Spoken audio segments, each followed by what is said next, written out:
Graça e a paz do Senhor, meus amados e queridos irmãos. Estamos aqui mais uma vez juntos para trazer uma palavra, uma mensagem, uma reflexão para a nossa edificação, para o nosso crescimento.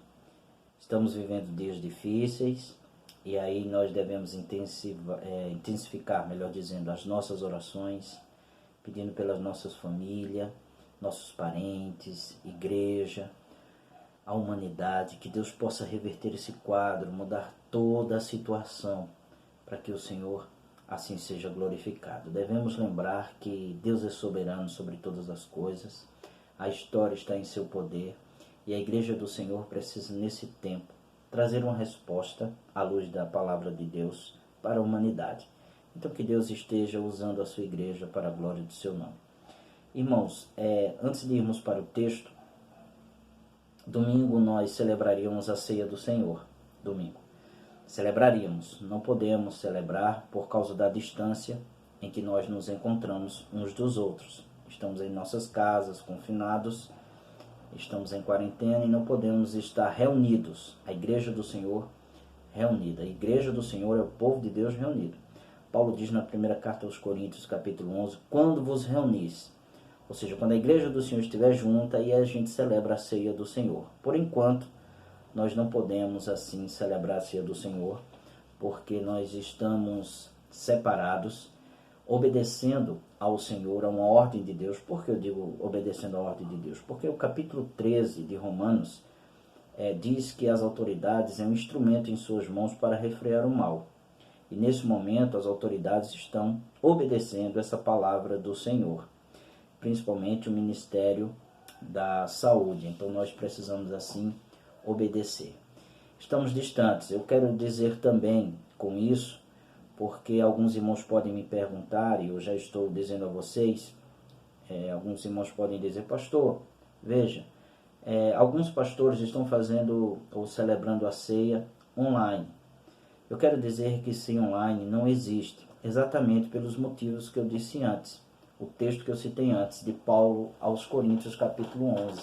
Quando vos reunis, ou seja, quando nós estivermos reunidos. Ceia online, não existe ali a reunião dos santos. De olharmos uns para os outros, de sentirmos uns os outros, de adorarmos juntos. Então, esse momento, ele não vai ser celebrado assim, tá bom? Que Deus possa nos abençoar. Isso é motivo de nós intensificarmos nossas orações para voltarmos o mais breve possível, segundo a vontade do Senhor. O texto encontra-se em Colossenses, capítulo 1, Colossenses, capítulo 1, do verso 27 ao verso 29. Paulo diz assim, Colossenses 1, 27 a 29. A estes Deus quis dar a conhecer a riqueza da glória deste mistério entre os gentios, que é Cristo em vós, ou Cristo em vocês, esperança da glória. Este Cristo nós anunciamos, advertindo a todos e ensinando a cada um em toda sabedoria, a fim de que apresentemos cada pessoa perfeita em Cristo. É para esse fim que eu me empenho, esforçando-me o mais possível, segundo o poder de Cristo que opera poderosamente em mim. Vamos ter uma palavra de oração, que Deus nos ilumine. Senhor, nos ilumina a luz do Teu Santo Espírito.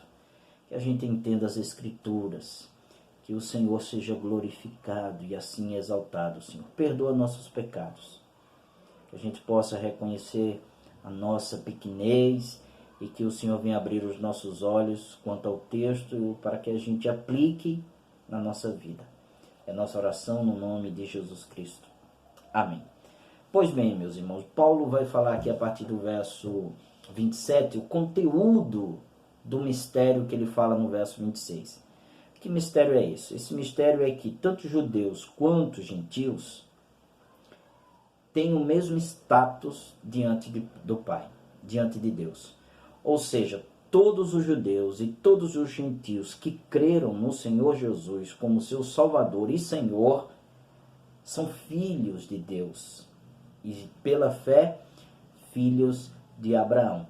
É exatamente isso que Paulo está dizendo. Olha, judeus e gentios têm o mesmo status diante de Deus. foi regenerado, foi adotado, foi justificado, foi reconciliado e está em paz com Deus. Então, todos que estão em Cristo Jesus são um, para que o nome do Senhor assim seja honrado. Então, chega no verso 27, ele vai falar do conteúdo desse mistério. E ele diz assim: a riqueza da glória deste mistério entre os gentios é Cristo em vós, a esperança da glória. Aqui está o conteúdo. Cristo em vós, a esperança da glória. Quando Paulo diz assim, Cristo em vós, nessa frase, eu quero chamar a atenção, é que Deus habita em nós, comunicado pelo Espírito Santo. Ou seja, Deus habita no seu povo, Deus habita nos crentes. É o Espírito de Deus que está em nós. E Cristo habitando em nós, quem comunica isso a nós é o Espírito Santo de Deus, que também é Deus. Então a Trindade Santa, ela é louvada, ela é glorificada, ela é exaltada nesta salvação e plano de salvação de Deus. Mas quando ele diz Cristo em vós, é porque nós somos o templo do Senhor. E aí nós devemos lembrar e dar uma volta, séculos ou milênios atrás, de que Adão e Eva adoravam o Senhor. Adoravam o Senhor livremente no jardim do Éden, sem nenhum impedimento. Mas eles pecaram. E pelo fato de terem pecado, eles se esconderam. Então Deus vai atrás deles para fazer com que eles adorem o Senhor novamente, baseado na sua promessa, que está em Gênesis 3, verso 15, de que Jesus viria, descendente da mulher viria, morreria, e traria muitos filhos à glória, exatamente pela fé.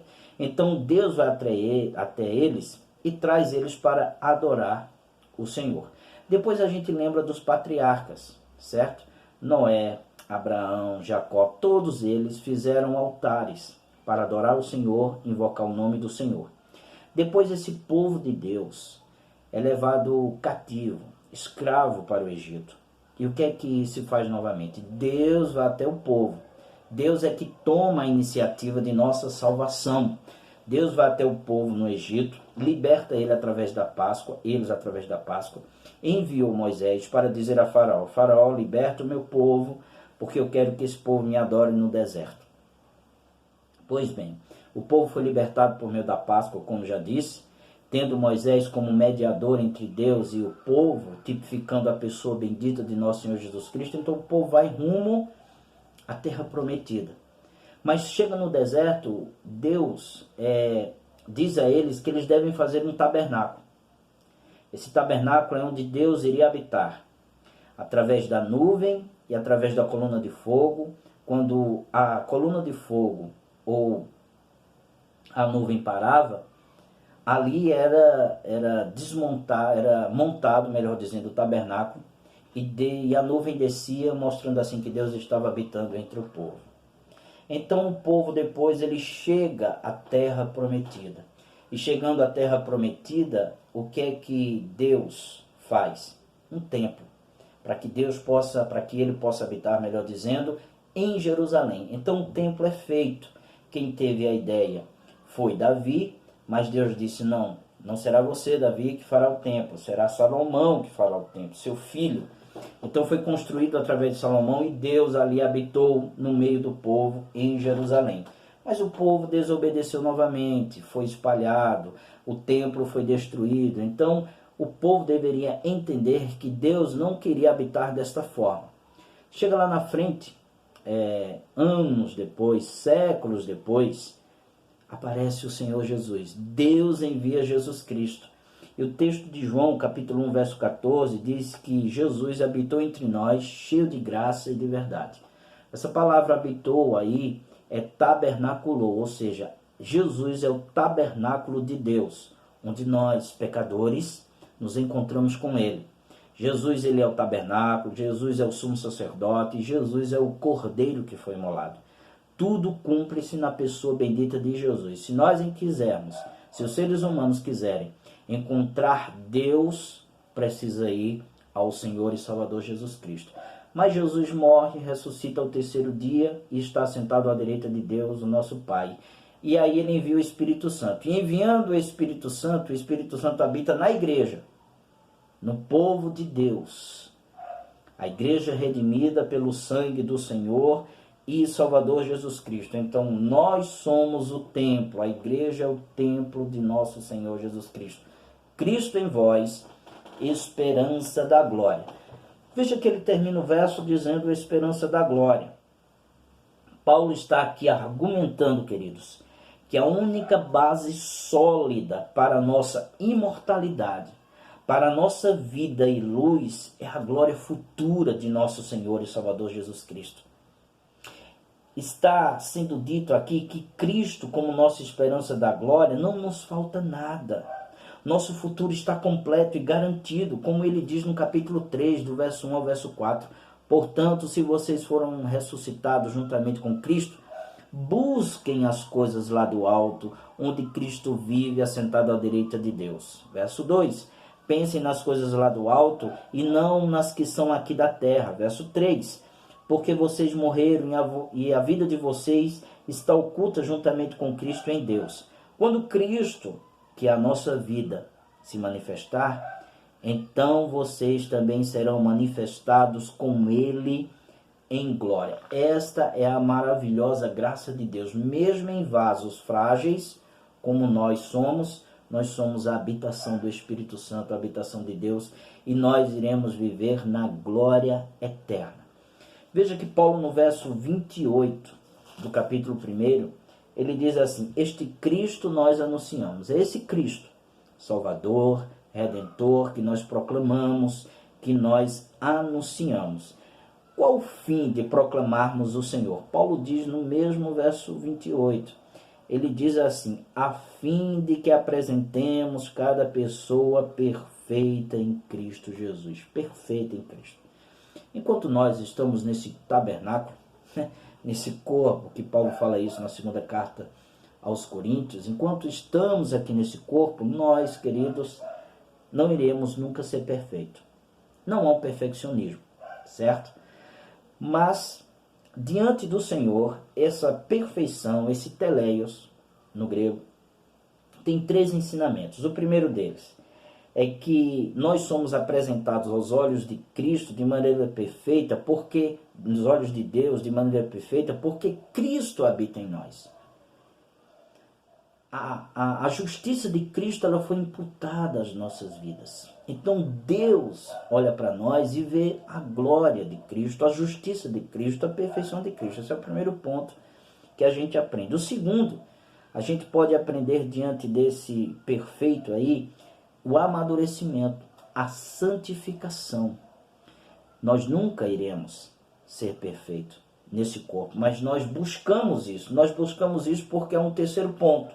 E o terceiro ponto é somente na glória celestial, que nós iremos ter a perfeição, a imortalidade, o corpo de nosso Senhor e Salvador Jesus Cristo. Então essas 3 coisas estão assim relacionadas à luz do texto, dessa palavra perfeita em Cristo que Deus nos traz. Ou seja, temos a justiça de Cristo sobre nós, estamos amadurecendo em santidade, para que no fim, na perfeição, na glória celestial, nós iremos ter um corpo que não habita o pecado. É exatamente isso. Nós devemos fazer isso para que os homens e as mulheres conheçam o Senhor Jesus Cristo com esforço, gente.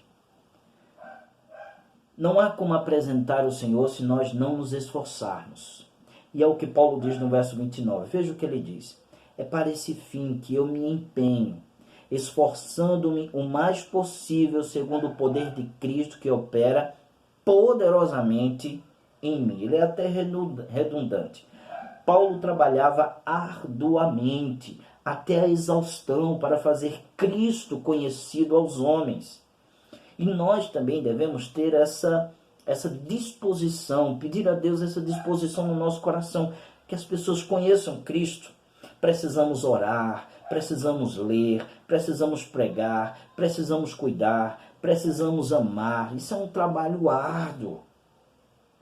Então Paulo se afadiga porque ele quer ver cada homem perfeito em Cristo Jesus. Isto pelo Espírito Santo. Então, queridos, essa é uma mensagem que eu quero trazer para vocês hoje. É para nossa edificação, nosso crescimento, que nós, nesse momento difícil, nesse momento de grande temor na humanidade, a gente seja uma voz, que a gente possa levar todo o homem perfeito em Cristo Jesus, chamando-os para crer em Cristo e serem assim salvos, redimidos pelo seu sangue. Amém, queridos? Que Deus abençoe. Essa é uma palavra que eu queria compartilhar com vocês, mas antes eu quero fazer uma oração. Vamos orar. Senhor nosso Deus, nós pedimos a bênção do Senhor sobre a sua igreja. Protege, Senhor, cada um de nós. Sejamos, Senhor, levados pelo Espírito Santo para, num momento como esse, tão difícil na humanidade, a gente possa, Senhor, ser útil, a gente possa ser um instrumento nas mãos do Senhor. Que o Senhor possa abençoar a tua igreja, abençoar a humanidade. E nós pedimos que o Senhor venha refrear esse vírus. Nós pedimos assim no nome do sumo sacerdote Jesus Cristo. Amém. Que Deus abençoe a todos. Essa é a minha oração. E um abraço, queridos, via online, né? Abraço distante, mas nós estaremos juntos com a graça de Deus em nome de Jesus. Deus abençoe assim. Amém.